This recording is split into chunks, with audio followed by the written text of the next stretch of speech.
মানে উনার দলের লোক বিরোধী দলেও ছিল। এটা কিন্তু একটা রয়ের স্টাইল। খালেদা জিয়া বা তারেক জিয়া ওনারা জড়িত, বলছে না জিয়া পরিবারের কেউ না, জিয়া পরিবারের কেউ না, কিন্তু আপার বিএনপির আপার এশালনের ভিতরে কয়েকজন ছিলেন যারা ওনাদের পেরোলে ছিলেন, হাসিনার পেরোলে ছিলেন। রিসেন্টলি আমার একজন অফিসারের সাথে কথা হলো যিনি শেখ হাসিনার খুব কাছে অবস্থান করেছিলেন, উনি এসএসএফ এ ছিলেন, সঙ্গত কারণে তার নাম উল্লেখ করছি না। তিনি আমাকে একটা ইনফরমেশন জানালেন যে ডিএডি তৌহিদ তৌহিদ যখন উনি জেলে ছিলেন, সেই সময় উনি যখন এসএসএফ এ ছিলেন, ওনার উপস্থিতিতে, এনাদের তো ডিউটি চেঞ্জ হয়, এনাদের উপস্থিতিতে উনি কিন্তু দেখেছেন যে ডিএডি তৌহিদকে ডান্ডা বেরিয়ে পড়া অবস্থায় জেল থেকে বের করে সেনাবাহিনী, মানে আপনার সরি হাসিনার যে ব্যক্তিগত চেম্বার, তার কিন্তু বাইরে একটা রুম আছে যেখানে সবার সাথে উনি বসে কথা বলে, ব্যক্তিগত চেম্বারে কিন্তু সবাই ঢুকতে পারে না, ওয়ান টু ওয়ান, মানে জাস্ট একা একা কথা বলার জন্য। সেইখানে ডিএডি তৌহিদ কিন্তু তার সাথে মিটিং করেছেন, এটা উনি নিজে দেখেছেন।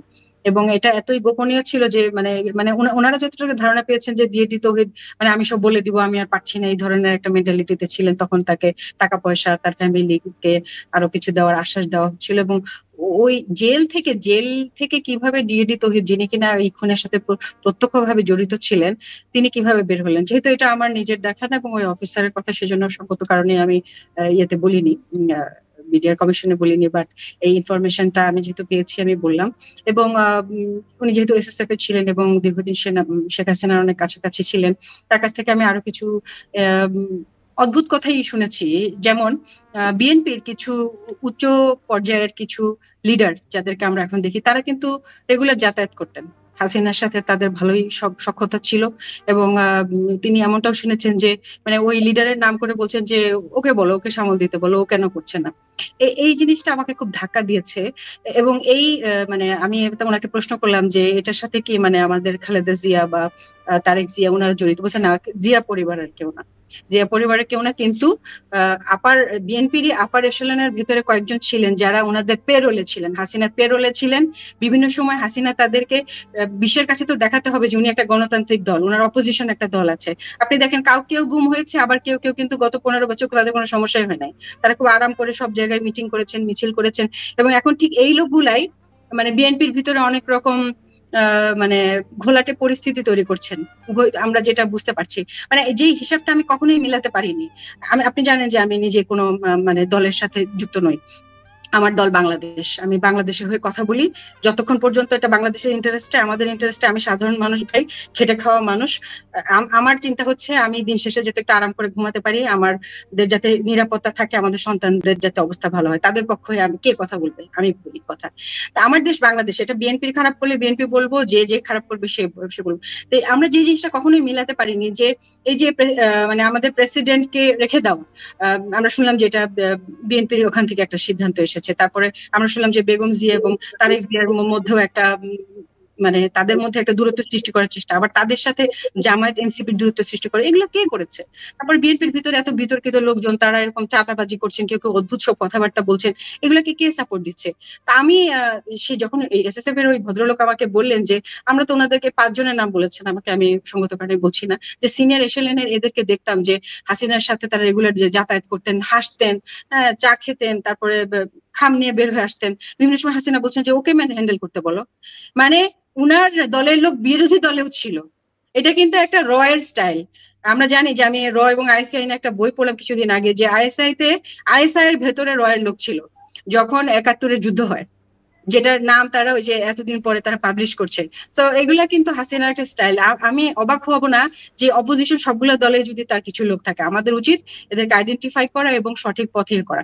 এটা আমি মনে করি যে দেশবাসীকে জানানো দরকার ছিল, যদি একটু অপ্রাসঙ্গিক হলো। এবং বিডিআর এর এই বিষয়টা যে ডিএডি তৌহিদ ওই সময় জেলে থাকা অবস্থায় কিভাবে ডান্ডা বেরিয়ে পড়া অবস্থায় চেম্বারের মধ্যে গেলেন, এই বিষয়টা আসলে আমি উল্লেখ করতে চেয়েছিলাম। ওভারঅল আরেকটা লাস্ট যেটা দিয়ে শেষ করতে চাচ্ছি, যে এটা অনেকেই বলছেন যে তোমরা শুধু সেনাবাহিনী নিয়ে কেন কথা বলো, সেনাবাহিনীর বাইরে ম্যাজিস্ট্রেট আছে, আমলারা আছে, হ্যাঁ সবাই আছে, সবাই তো গত 15 বছর আরো অনেকে গুম খুনের সাথে যুক্ত ছিল। আর্মি যখন ক্লিয়ার হবে দুনিয়া সবকিছু ক্লিয়ার হয়ে যাবে, এটা আপনিও জানেন আমিও জানি। আর্মির মতো কোয়ালিফাইড এই লোকগুলা কিন্তু কোয়ালিফাইড, এটা অস্বীকার করার কোনো উপায় নেই। এই যে 28 জন 100 জন, ওনাদের মাথায় যে বুদ্ধি, যে কোয়ালিফিকেশন নিয়ে ওনারা সেনাবাহিনীতে এসেছেন, এর কাছাকাছিও বাইরের লোকজন না। আপনারা যখন এই জায়গাটা যখন ক্লিয়ার করবেন, এখানে যখন ভালো বুদ্ধিমান সৎ লোক নিয়ে আসবেন, বাকি সবকিছু ক্লিয়ার করতে 1 মাসও লাগবে না। আমাদের দেশের সংস্কারই শুরু হওয়া উচিত সেনাবাহিনী দিয়ে, এবং সেনাবাহিনী আমাদের পিভট, আমাদের সার্বভৌমত্বের মূল রক্ষা কবচ। তারা যখন পরিষ্কার হয়ে যাবেন, অটোমেটিক্যালি সবকিছু ক্লিন হয়ে যাবে। সিনেমা মুভির মতো। আমার কাছে মুভিতে দেখায় না যে হঠাৎ করে একটা হাত এসে পড়লো আর চারদিক গ্রিন হয়ে গেল, আমার কাছে ঠিক এরকম মনে হয় যে সেনাবাহিনীটার ভেতরটা যদি এরকম হঠাৎ করে পরিষ্কার হয়ে যেত, পুরো দেশটা সবুজ ফুলে ফলে ভরে উঠতো। এবং এই কারণেই বারবার সেনাবাহিনী নিয়ে কথা। এই কারণে না যে সেনাবাহিনীকে আমরা অপছন্দ করি। আমি সেনাবাহিনী ইউনিফর্মকে কতটা ভালোবাসি সেটা শুধু আমি জানি এবং আল্লাহ জানেন। A soldier is always a soldier. না শাহনাজ, আমি আপনার কথার সঙ্গে শতভাগ একমত, অ্যাবসলিউটলি কারেক্ট আপনি। এবং সেনাবাহিনী যদি ঠিক হয়ে যায়, আমাদের অন্যান্য জায়গাগুলো অটো ঠিক হয়ে যাবে, মানে কিছু করতেও হবে না, এমন একটা জায়গা আর কি। তো আপনি যে প্রসঙ্গটি বললেন, সে প্রসঙ্গের কিছু বিষয়ে আমার কাছেও আছে তথ্য। এবং ধরেন এই বিষয়টা নিয়ে আমি আসলে কিছু প্রামাণ্য কিছু খুঁজছি।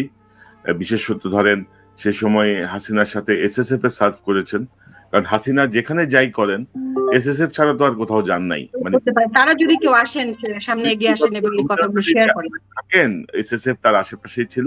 তো এসএসএফ এর কেউ যদি সাক্ষ্য দেন বা বলেন, আমি সেই অপেক্ষায় আছি এবং আমি যোগাযোগ করছি আমার মতো করে, দেখা যাক বের হয়ে আসে কিনা। কারণ সামরিক বাহিনীর ভেতরে ক্রিমিনাল যেমন সরাতে হবে, তেমনি রাজনৈতিক দলের মধ্যে যারা সুবিধাভোগী, মানে মুখোশ পরা যে দুর্বৃত্তরা, যারা জনগণের ইমোশন নিয়ে খেলে, জনগণকে তাদের ব্যবহার করে, তাদেরকেও আসলে মুখোশ উন্মোচিত করতে হবে।